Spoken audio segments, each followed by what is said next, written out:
Vamos a dar el tercer parcial del capítulo 3.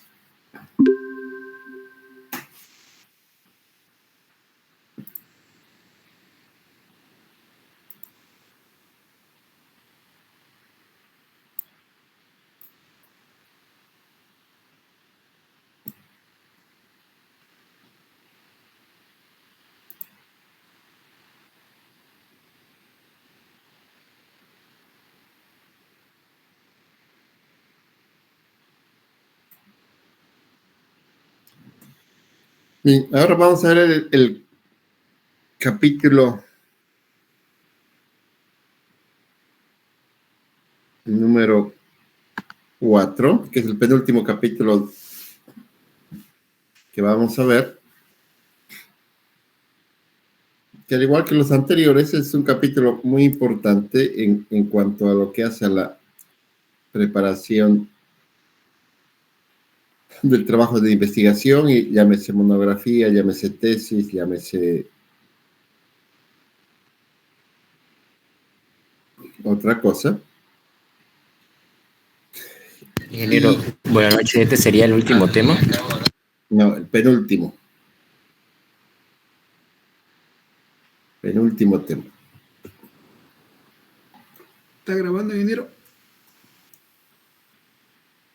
Y este tema justamente es importantísimo porque se trata de lo que es la revisión de la literatura, que nos va a ayudar a construir el marco teórico. Es importantísimo en cualquier trabajo, sea trabajo de pregrado, sea trabajo de posgrado, sea trabajo de doctorado. Y al ser tan importante, también corre con el riesgo de que es dejado de lado por la mayoría de los alumnos, hablando ya de ustedes, por la flojera que les da de leer y revisar la información existente. Entonces, ¿en qué consiste? La revisión de la literatura, dice el autor, debe iniciarse desde el comienzo del estudio, o sea, desde que arrancamos el estudio.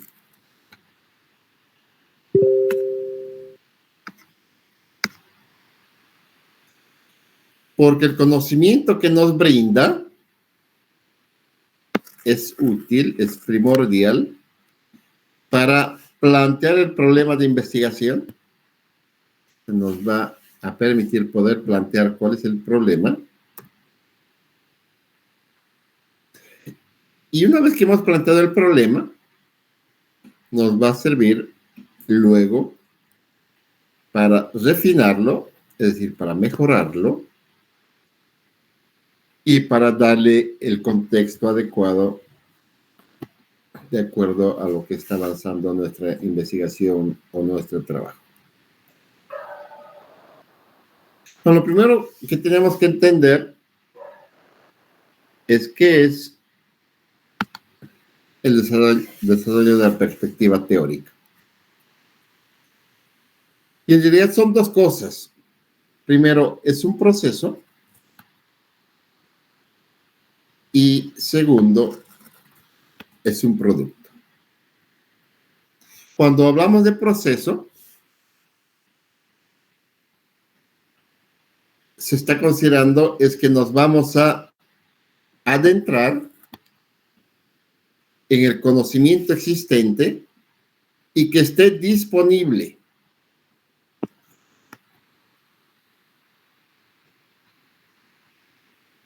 En la vinculación con nuestro planteamiento de problema. Y segundo, va a ser, como resultado de va a ser el producto, que va a ser la obtención del marco teórico, que no solamente va a concluir en el marco teórico, sino que también va a ser fundamental en lo que es el reporte de la investigación. Entonces, lo primero que hacemos es plantear el problema que vamos a estudiar. donde ya tenemos definidos los objetivos del problema y las preguntas de investigación que las hemos trabajado en el anterior capítulo. Y hemos evaluado cuán relevante es el estudio que estamos pretendiendo realizar y cuán factible es poder realizarlo.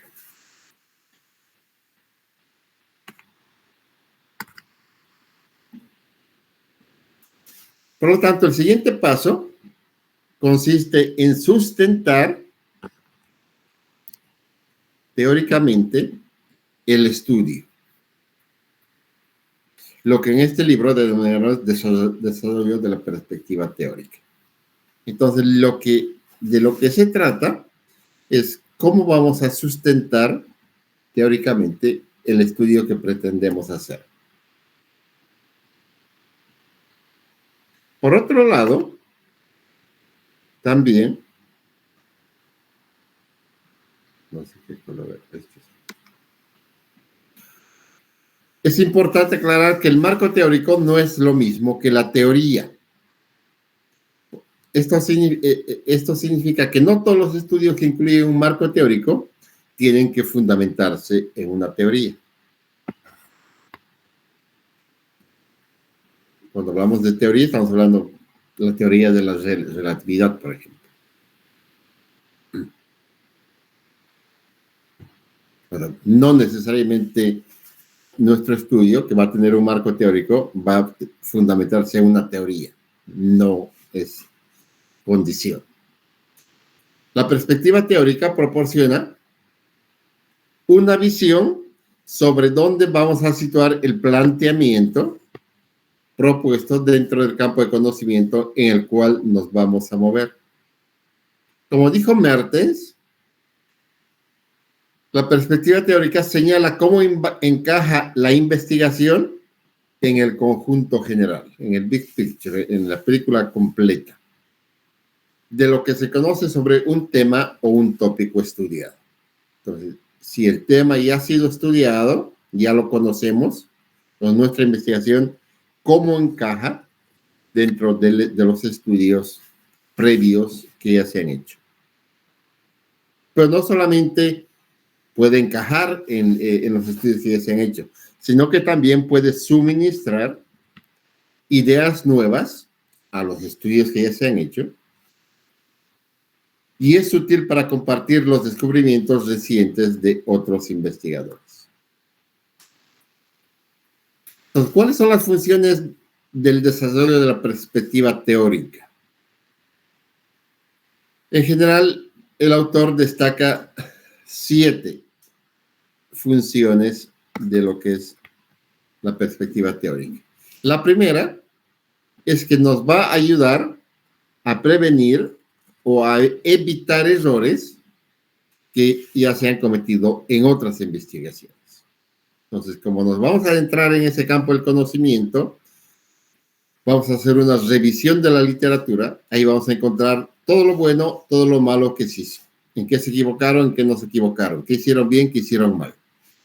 Y por lo tanto, ya vamos a tener una buena advertencia de qué es lo que no tenemos que hacer. El segundo aspecto, la segunda función, es que nos va a orientar sobre cómo vamos a realizar el estudio. Y esto viene en colación a que si vamos a acudir a los antecedentes, es decir, vamos a revisar lo que ya se ha hecho hasta ahora, nos vamos a poder dar cuenta de cómo se ha tratado un problema específico de investigación. Entonces, vamos a conocer qué clases de estudio se han efectuado hasta la fecha. ¿Qué tipo de participantes han estado inmersos en el estudio? ¿Qué casos se han tomado? ¿Cómo se han tomado las muestras? ¿Cómo se han recolectado los datos? ¿Cómo se ha recolectado la información? ¿Dónde se han realizado los estudios? ¿En qué contexto se han llevado a cabo?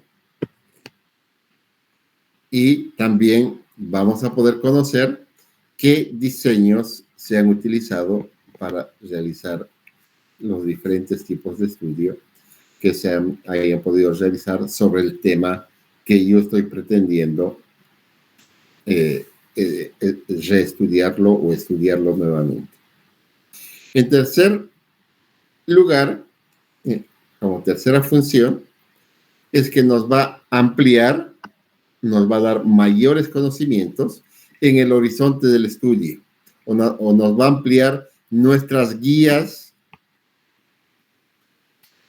cuando estemos investigando, de tal forma que podamos centrarnos en el problema que realmente queremos investigar.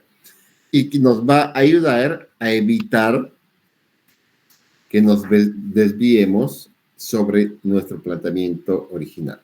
Entonces, nos va a ayudar a enfocarnos en lo que queremos hacer y nos va también a ayudar en darnos las guías para no desviarnos sobre lo que realmente queremos hacer. En cuarto lugar, como cuarta función, nos va a ayudar a documentar la necesidad de realizar el estudio. ¿Por qué sería importante hacerlo?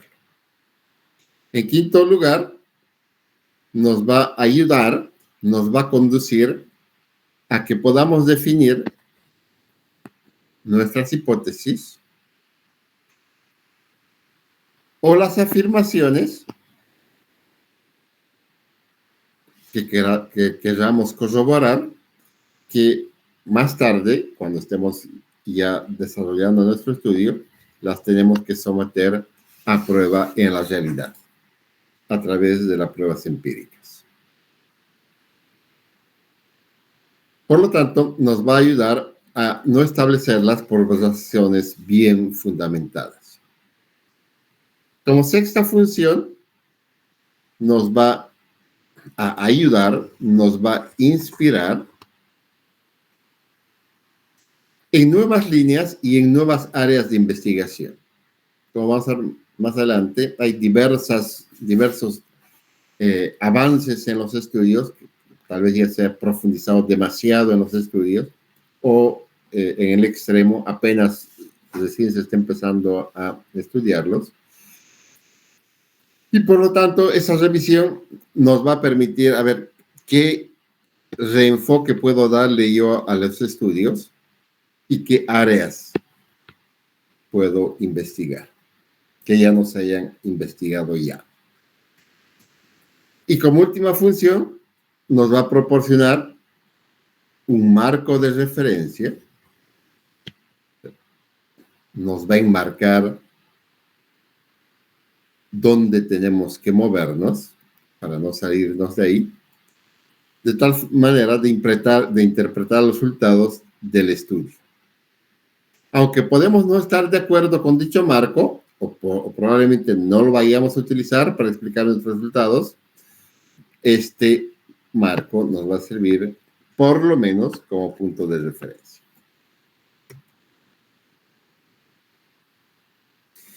¿Qué etapas comprende el desarrollo de la perspectiva teórica? Usualmente comprende dos etapas.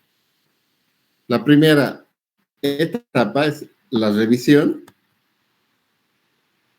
y la segunda etapa, la construcción. Cuando hablamos de la revisión,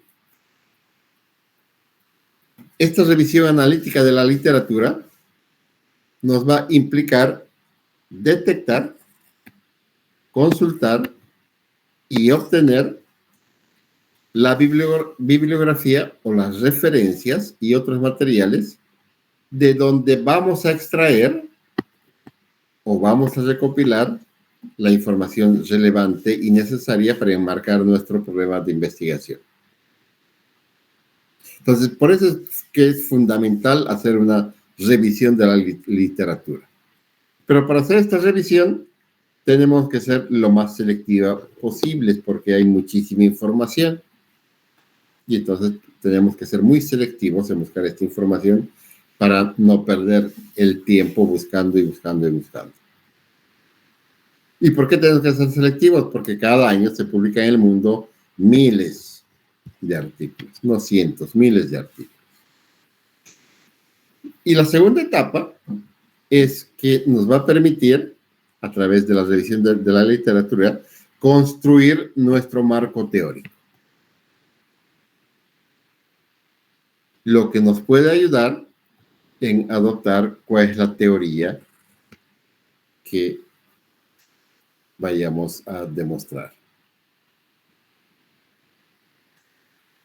A continuación, vamos a comentar los pasos que debemos seguir para revisar la literatura.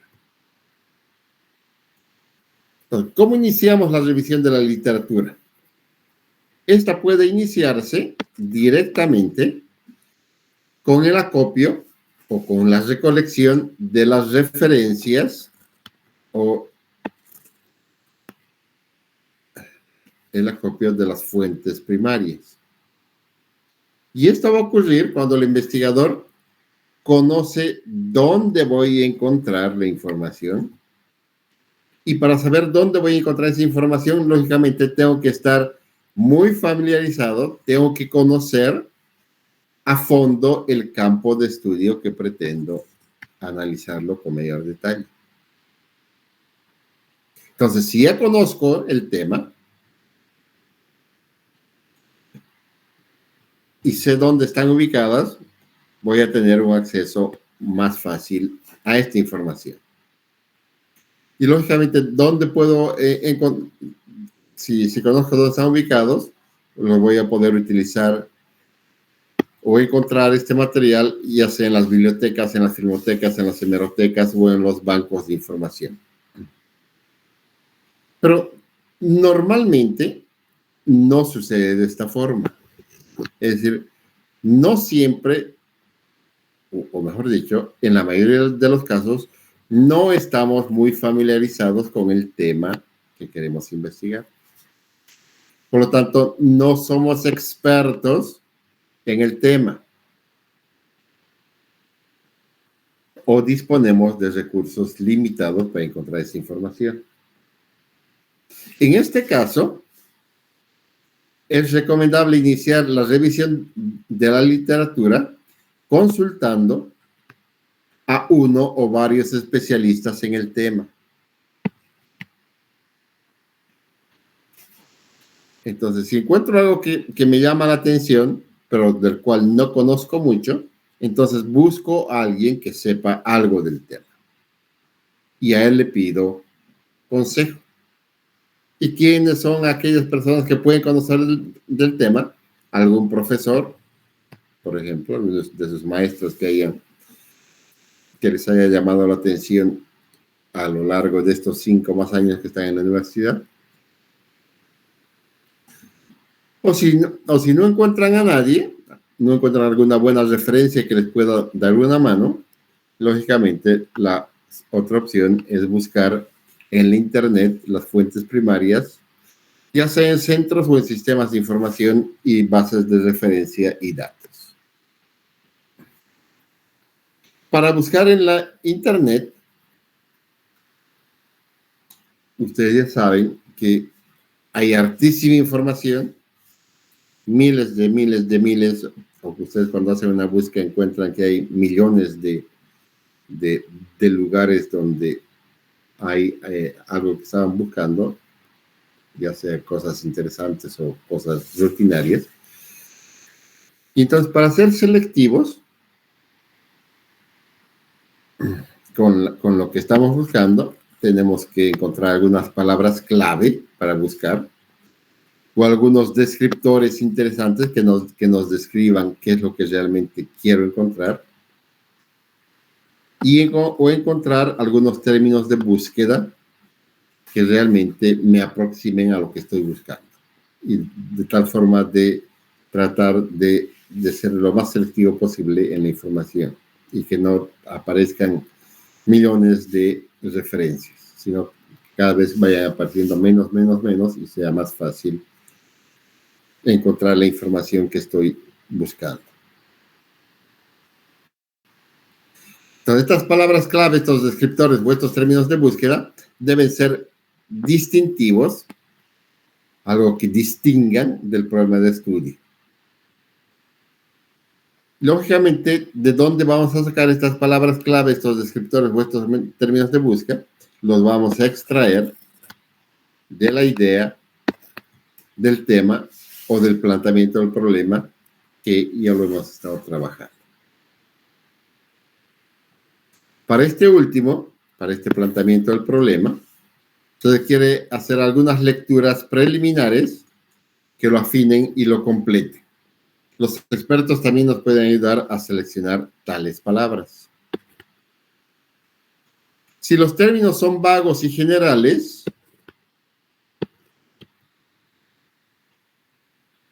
y ponemos algo muy general en el buscador, vamos a obtener una consulta con muchas referencias e información que no necesariamente es pertinente para nuestro planteamiento. Entonces vamos a encontrar mucha basura en los resultados. En este sentido, las bases de referencia funcionan como los motores de búsqueda, que podemos usar Google, Yahoo, Bing, Edge, etcétera, etcétera. Cualquiera de los buscadores más potentes que hay en la Internet. Estos términos de búsqueda deben ser precisos, porque si nuestro planteamiento es concreto, la consulta va a tener más sentido, va a estar más acotada y nos va a llevar a las referencias apropiadas que estamos buscando. También se recomienda, lógicamente, que la búsqueda la hagamos en nuestro idioma, pero además de nuestro idioma, también la hagamos en inglés. Hablemos o no hablemos, porque lamentablemente la mayor cantidad de la información se encuentran en inglés y no en castellano. Si consultamos una base de datos, solo nos interesan las referencias que nos relacionen estrechamente con el problema específico que vamos a investigar. Se debe elegir la base de datos apropiada que emplearemos, luego procedemos a consultar el catálogo de temas y conceptos y términos del tesauro respectivo que vamos a requerir. Del catálogo debemos seleccionar las palabras o conceptos clave que le confieren una dirección a la consulta. También podemos usar las búsquedas avanzadas que nos ofrece estos buscadores, utilizando los operadores booleanos, que sean el AND o el YES en español, o el OR en inglés, o el O en castellano, o el NOT en inglés y el NO en español. Con los descriptores y las preposiciones estableceremos los límites de la consulta del banco a la base de referencia. Como resultado de la búsqueda, nos proporcionará un listado de referencias vinculadas a las palabras clave. El listado que obtengamos dependerá de estos términos llamados descriptores, los cuales escogemos del diccionario o simplemente utilizamos los que están incluidos en el planteamiento. Si buscamos específicamente en libros, ya sabemos que podemos buscar en las páginas de las principales editoriales y librerías, que puede ser Amazon, AB Books, Books in Print, etcétera, etcétera, etcétera. También hay bancos de datos que se consultan manualmente, en las que las referencias se buscan en libros que ustedes lo leyeron en el recursos en línea en el capítulo 3. Consultar en Internet es necesario, es imprescindible, es fundamental y lógicamente tiene bastantes ventajas. Pero la recomendación es que busquemos en sitios con verdadera información científica o información académica de calidad. Caso contrario, puede ser muy riesgoso.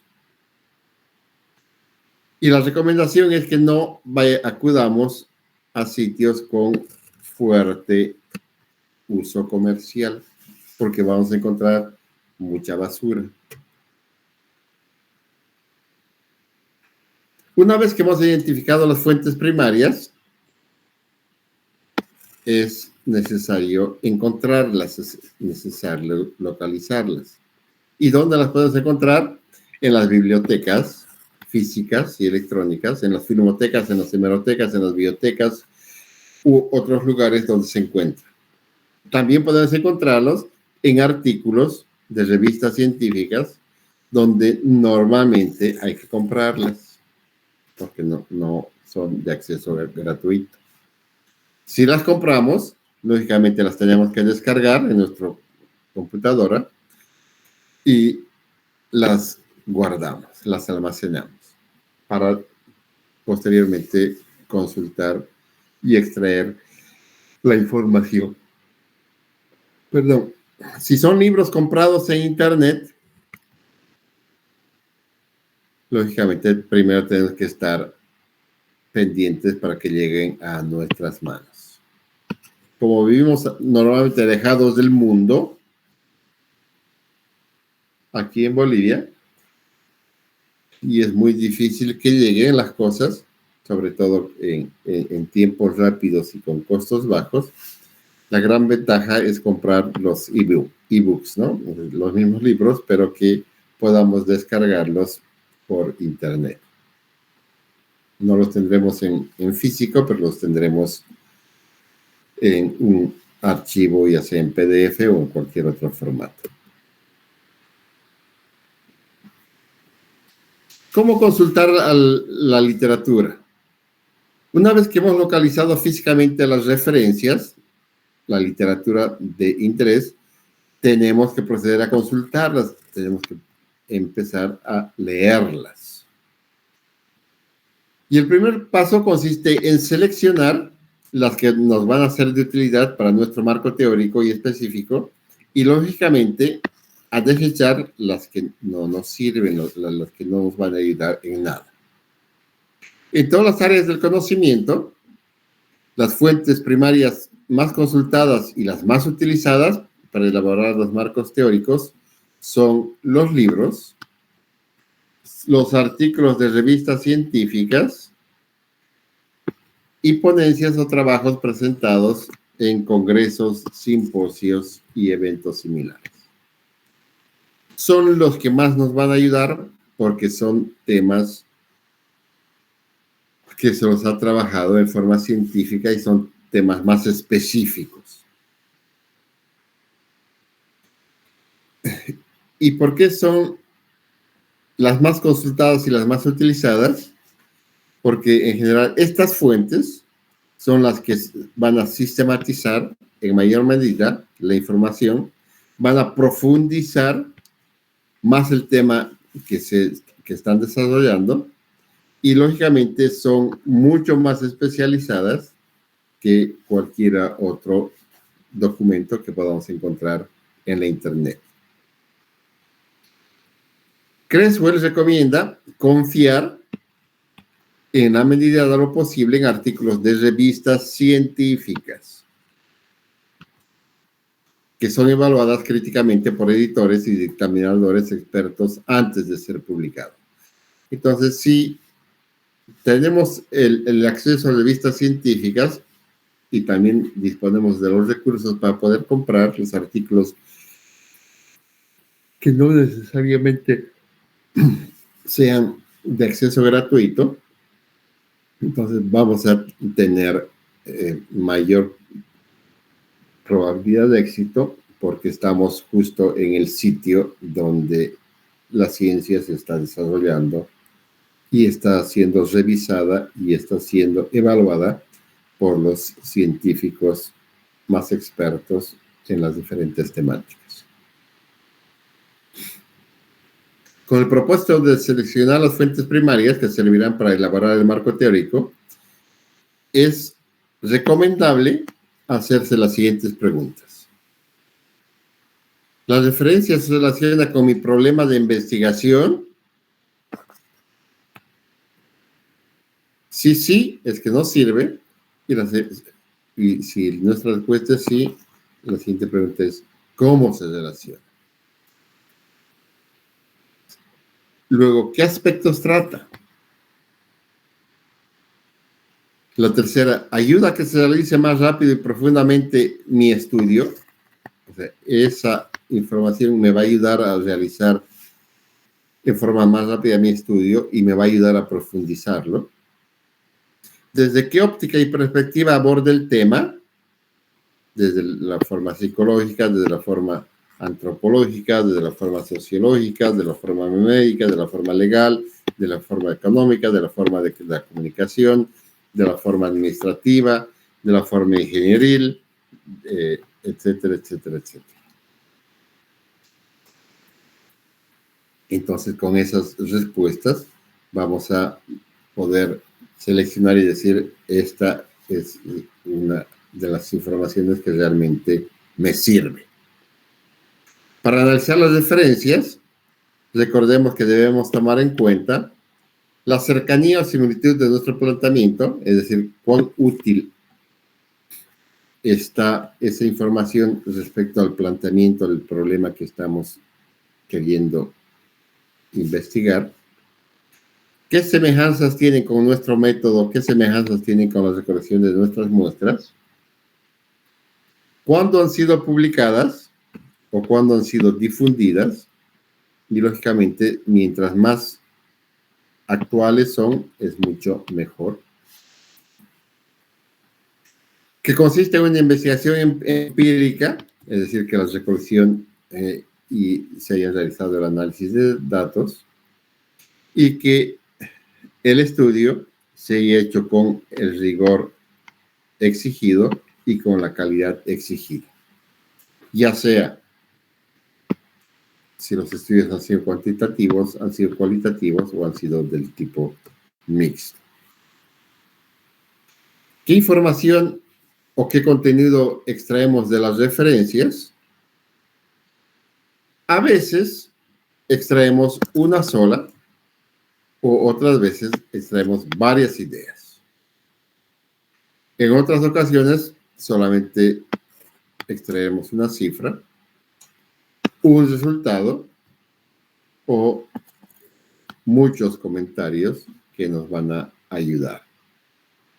Al identificar la literatura útil, podemos diseñar un mapa de revisión, el cual es una imagen de conceptos de la agrupación propuesta respecto a las referencias del planteamiento y que nos ayuda a ilustrar cómo vamos a indagar esta indagación, cómo esta revisión nos va a ayudar en nuestro estudio.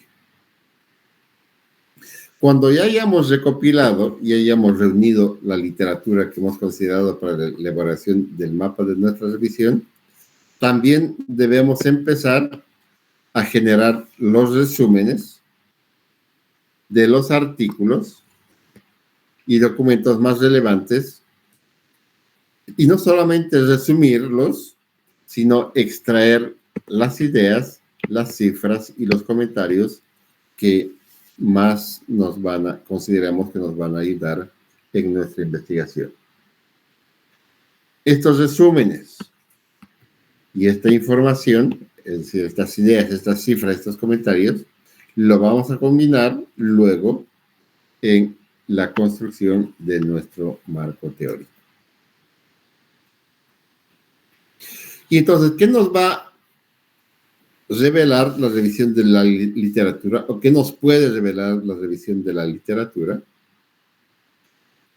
Si nosotros partimos de que los propósitos de la revisión de la literatura son analizar y discernir si la teoría de la investigación anterior sugiere una respuesta, aunque sea parcial, a nuestras preguntas de investigación, o si nos va a proporcionar una dirección, una ayuda a seguir dentro del planteamiento de nuestro estudio. Entonces, en este sentido, la literatura que estamos revisando nos puede revelar, nos puede mostrar diferentes grados en el desarrollo del conocimiento. Entonces, nos puede mostrar qué cosas, que hay una teoría completamente desarrollada, Y si ha sido completamente desarrollada, lógicamente va a tener abundante evidencia empírica que se aplica a nuestros problemas de investigación. O solamente nos puede mostrar que hay varias teorías con soporte empírico que se aplican a nuestros problemas de investigación. O solamente nos puede mostrar que solamente hay piezas y trozos de teoría con cierto respaldo empírico, que sugieren variables potencialmente importantes y que se aplican a nuestros problemas de investigación. Pueden ser generalizaciones empíricas e hipótesis con apoyo de algunos estudios. O solamente nos puede revelar que hay descubrimientos interesantes, pero que son muy parciales. Por lo tanto, no se llegan a ajustar a lo que podría ser una teoría. O finalmente, que solamente hay guías, aún sin estudiar, o ideas vagamente relacionadas con el problema de investigación. Es decir, en otras palabras, que hay muy poca investigación que se ha realizado sobre lo que estamos pretendiendo hacer. El primer caso, si encontramos que hay una existencia de una teoría completamente desarrollada, ¿qué es lo que podemos hacer? Entonces, dice el autor, cuando la revisión de la literatura revela que hay una teoría capaz de describir, explicar y predecir el planteamiento o fenómenos del estudio de manera lógica, completa, profunda y coherente, la mejor estrategia para construir el marco teórico es tomar esa teoría como la estructura misma de nuestro estudio. En términos generales, una teoría es un conjunto de proposiciones interrelacionadas capaces de explicar por qué y cómo ocurre un fenómeno. En realidad, eso es una teoría. En palabras de Kerlinger y Lee, la teoría constituye un conjunto de constructos, o sea, de conceptos vinculados, definiciones y proposiciones que presentan una visión sistemática de los fenómenos, al especificar las relaciones entre las variables con el propósito de explicar y predecir los fenómenos que suceden a su alrededor. Si se descubre una teoría que explique el problema de investigación que nos interesa, se debe tener cuidado de no investigar algo que ya se ha estudiado muy a fondo. Entonces, si de la revisión encontramos que básicamente lo que queremos investigar ya ha sido investigado, entonces, lógicamente, tenemos que desechar, porque lo otro ya no sirve porque ya está hecho.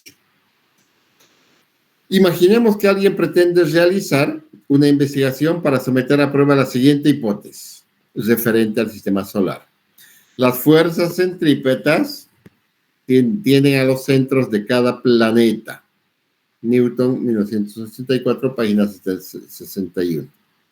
Sería ridículo porque es una hipótesis generada hace más de 300 años, comprobadas de modo exhaustivo y que ha pasado a formar parte del saber común.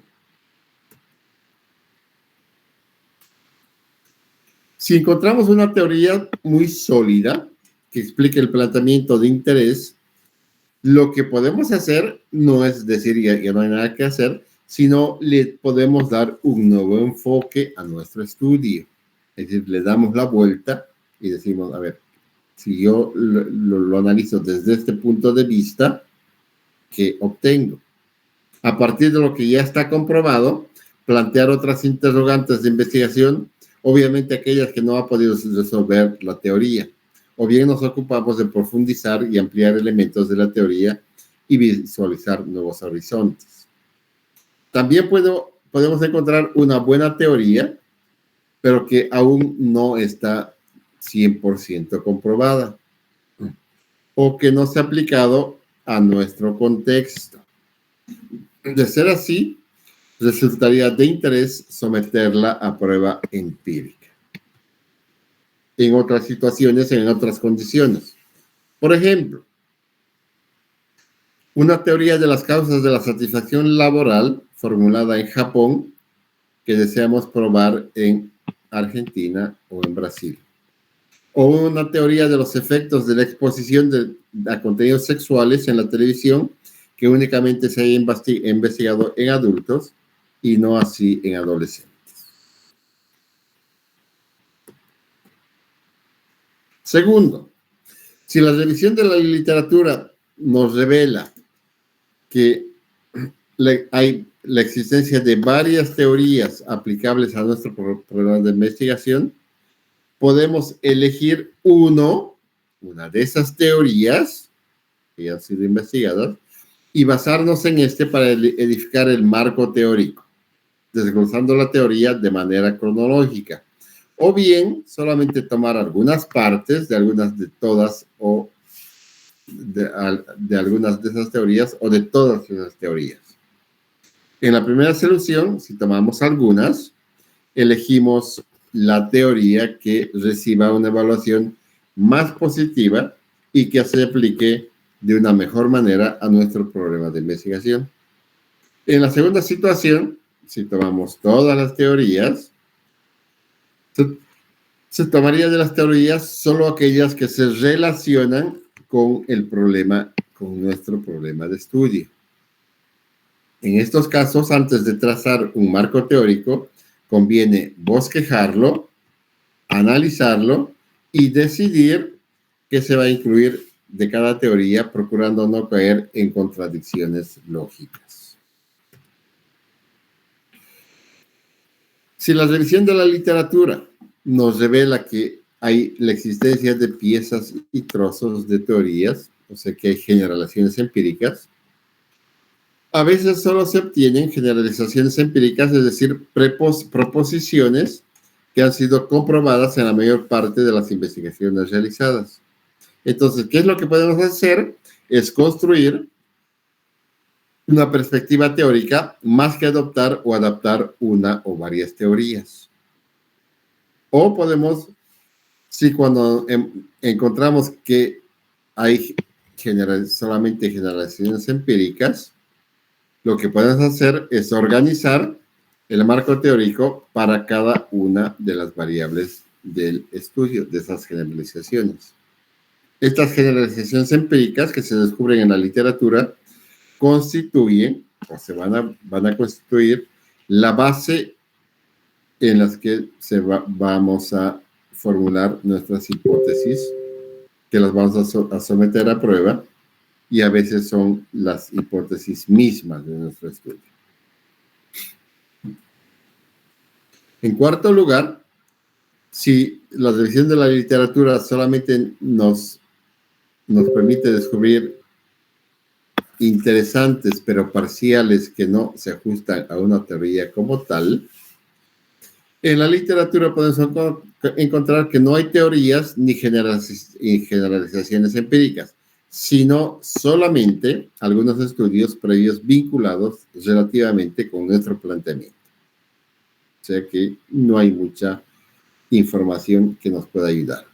En este caso, podemos organizarlos, lo poco que hemos encontrado, como antecedentes de forma lógica y coherente, destacando lo más relevante en cada caso y citándolos como puntos de referencia. Y lógicamente debemos ahondar, debemos profundizar en lo que cada antecedente nos va a aportar en nuestra investigación. Y finalmente, si la revisión de la literatura solamente nos muestra existencias de guías aún no investigadas o ideas vagamente relacionadas con el problema de investigación, en esta situación, la investigación tiene que buscar literatura que, aunque no se refiera al problema específico de la investigación, nos ayude a orientarnos dentro de él. Aunque no sea el tema específico que queremos investigar, tenemos que buscar información que nos ayude a orientarnos en lo que queremos hacer. En el supuesto que tampoco las hubiera, tendríamos que acudir a estudios generales. Sin embargo, casi siempre se encuentra algo con un buen punto de partida. Las excepciones en este sentido son muy pocas. Esto significa que las quejas de que no hay nada, no encuentro nada, nadie lo ha estudiado, no sé en qué antecedentes puedo basarme, por lo general se deben a deficientes revisiones de la literatura. O sea que no hemos hecho una buena revisión. Hemos buscado mal o por nuestra flojera hemos buscado poco. Algunas observaciones sobre el desarrollo de la perspectiva teórica. En el proceso cuantitativo, siempre es conveniente efectuar la revisión de la literatura y presentarla de manera organizada.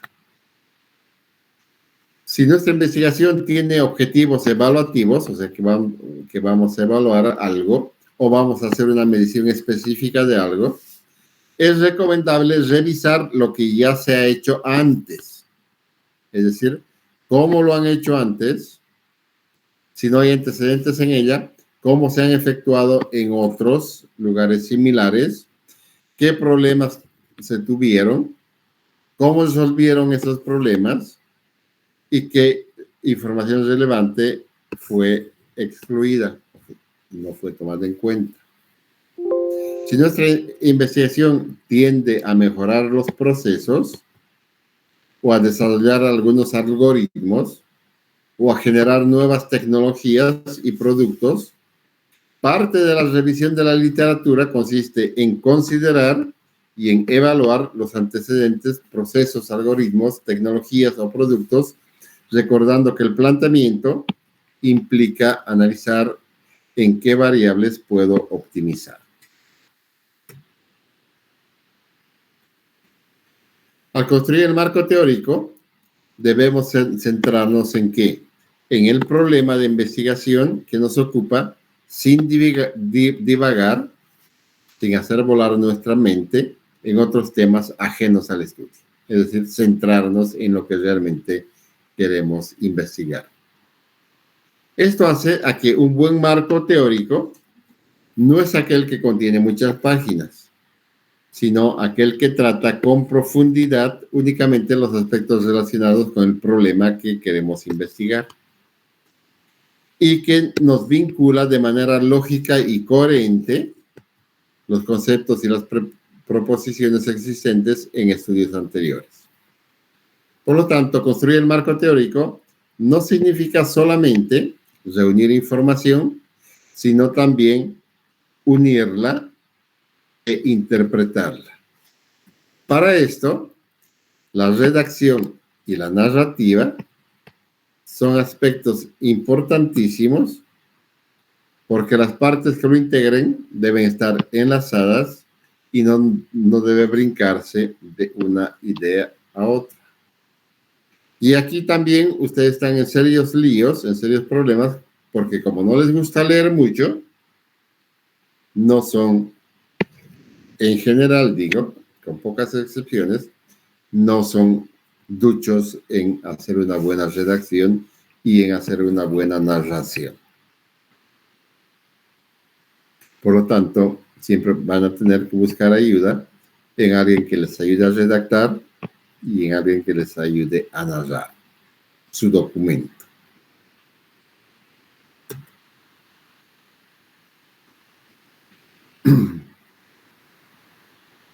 No se olviden de tomar en cuenta que el marco teórico es algo fundamental antes y después de la recolección de la información. ¿En qué nos ayuda antes? En aprender más acerca de la historia, el origen y el alcance del problema de investigación. ¿En qué nos ayuda después? En que nos va a ayudar a explicar las diferencias y similitudes entre nuestros resultados y el conocimiento existente.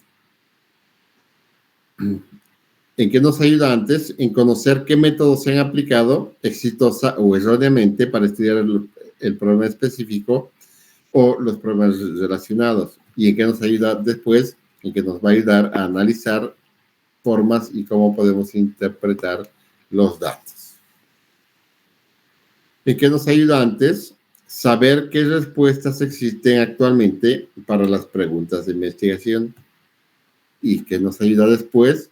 En ubicar nuestros resultados y conclusiones dentro del conocimiento existente.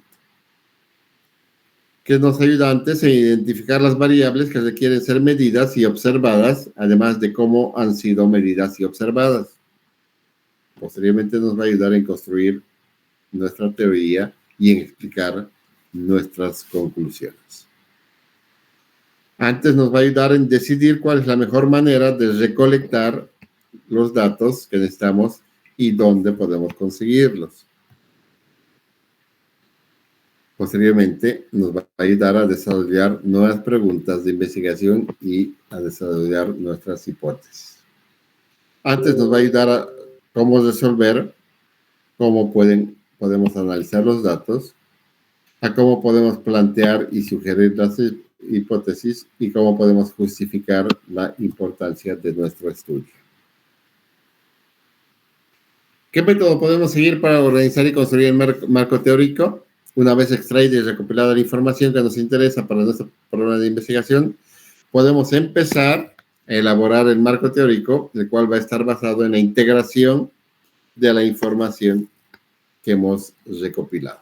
Es decir, la vamos a integrar toda la información que hemos recolectado con una adecuada redacción y una adecuada narración. Un paso previo a esto consiste en ordenar la información recopilada de acuerdo con uno o varios criterios lógicos y adecuados al tema de investigación. Entonces, los autores recomiendan dos métodos que están bien ejemplificados en el texto y les recomiendo leer, que es el método del mapeo, que es elaborar un mapa conceptual, para organizar y elaborar el marco teórico. Y el segundo método que recomiendan es realizar el método de los índices. A partir de un índice general, vamos a vertebrando, abriendo subíndices, de tal forma de saber exactamente qué es lo que debemos ir haciendo.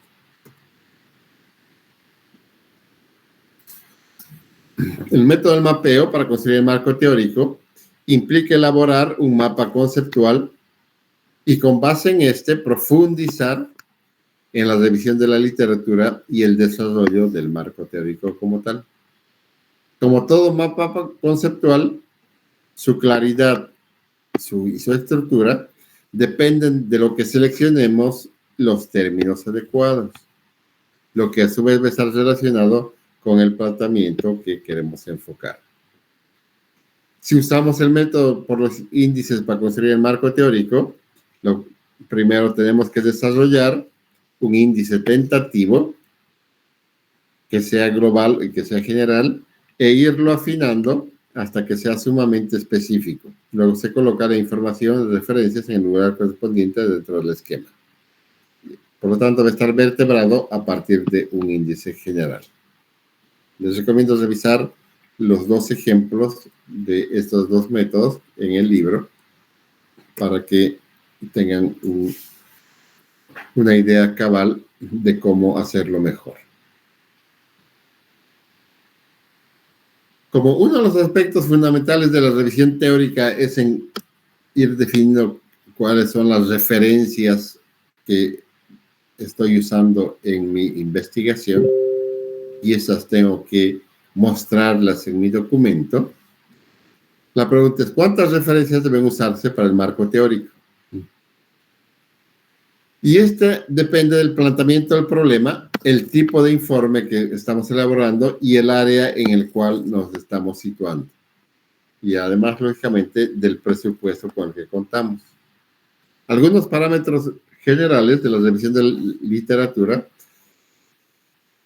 es que debemos referenciar al menos 15 o 20 investigaciones si estamos haciendo un trabajo de licenciatura, ya sea para una materia o para una asignatura.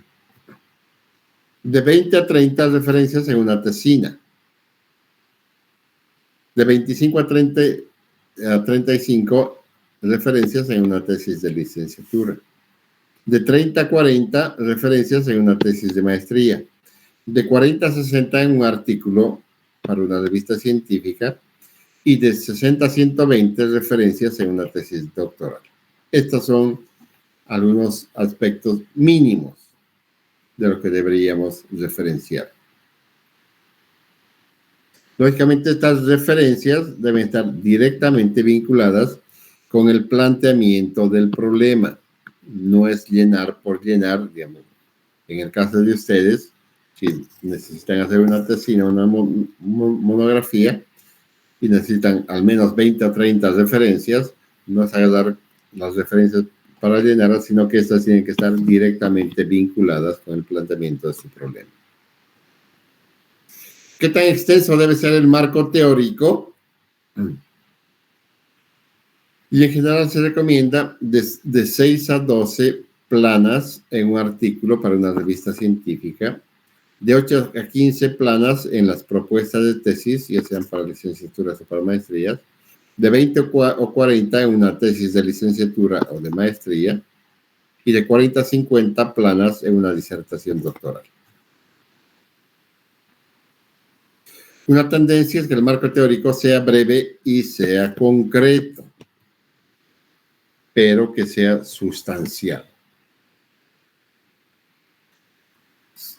Sabin, Baden y Mayer consideran una extensión aproximada de 10.000 palabras y desarrollar entre 4 o 5 apartados fundamentales. A veces surge la duda sobre si se hizo o no una revisión correcta de la literatura y se haya hecho una buena selección de las referencias para integrarlas en el marco o nuestra perspectiva teórica. Respondiendo sí a las siguientes preguntas, nos va a permitir asegurar de que al menos hemos hecho nuestro mejor esfuerzo y nadie que lo hubiera intentado podría haber obtenido un mejor resultado. Y entonces, las respuestas positivas a estas preguntas nos van a dar una idea clara de que hemos hecho una buena revisión de la literatura. La primera pregunta es, acudimos a un par de bancos de datos, ya sea de consulta manual o por computadora, y pedimos referencias por lo menos de 5 años atrás. Y la respuesta sí, quiere decir que estamos poniendo un buen esfuerzo. Indagamos en directorios, motores de búsqueda de espacios en Internet, por lo menos en 3, o sea, no solamente buscar en Google, por ejemplo. Sí, la respuesta significa que hemos hecho un buen esfuerzo. Revisamos como mínimo 4 revistas científicas que suelen tratar el tema de interés. Las consultamos de 5 años atrás a la fecha. Y la respuesta es sí, quiere decir que hemos hecho un buen esfuerzo. Buscamos en algún lugar donde había tesis y disertaciones sobre los temas de interés, o sea, sobre temas relacionados al tema. Localizamos libros sobre el tema en al menos 2 buenas bibliotecas físicas o bibliotecas virtuales. Consultamos con más de una persona que sepa algo sobre el tema. Si aparentemente no descubrimos referencias en bancos de datos, bibliotecas, hemerotecas, bibliotecas y filmotecas, contactamos a alguna asociación científica del área en el cual se encuentra enmarcado el programa de investigación. Entonces, las respuestas, si hemos contestado sí a estas, quiere decir que hemos hecho un buen trabajo de revisión de la literatura. Si las respuestas son no, a varias de ellas, quiere decir que tenemos que hacer un mejor esfuerzo en revisar la literatura. Cuando hay teorías o generalizaciones empíricas sobre un tema, habría que agregar las siguientes preguntas con fines de autoevaluación. ¿Quién o quiénes son los autores más importantes dentro del campo de estudio? ¿Qué aspectos y variables se han investigado? ¿Hay algún investigador que haya estudiado el problema con un contexto similar al nuestro? Mertens añade algunas otras preguntas. ¿Tenemos claro el panorama del conocimiento actual respecto de nuestro planteamiento? ¿Sabemos cómo se ha conceptualizado nuestro planteamiento? ¿Generamos un análisis crítico de la literatura disponible? ¿Reconocimos fortalezas y debilidades en las investigaciones previas? La literatura revisada se encuentra libre de prejuicios, de juicios e intereses, presiones políticas e institucionales. El marco teórico establece que nuestro estudio es necesario o importante. En el marco de perspectiva teórica queda claro cómo se vincula la investigación previa con nuestro estudio. Todas estas respuestas nos van a dar una idea clara de que estamos yendo por el camino correcto. Entonces, redactar el marco teórico, elaborar el marco teórico, consiste en redactar el contenido, hilando los párrafos y citando apropiadamente las referencias, con estilo editorial aceptado, ya sea APA, Harvard o las referencias aceptadas por una de estas tres formas que son las más universales para ir redactando nuestro trabajo.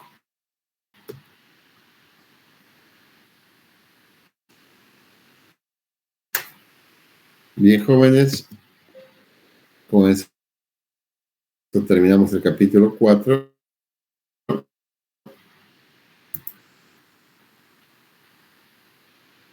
Y no se olviden que el siguiente martes tenemos el examen del capítulo 3.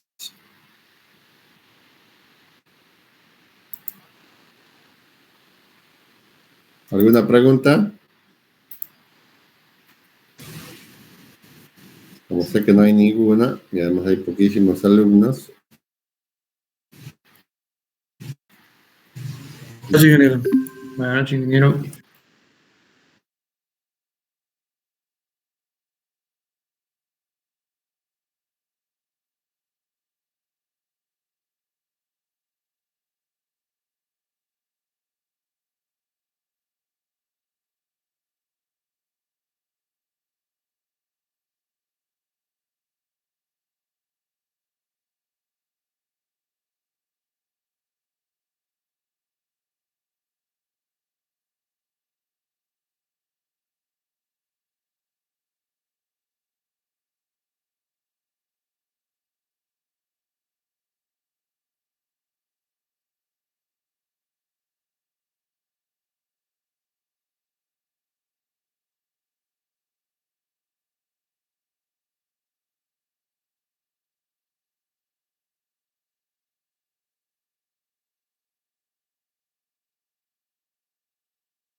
noches.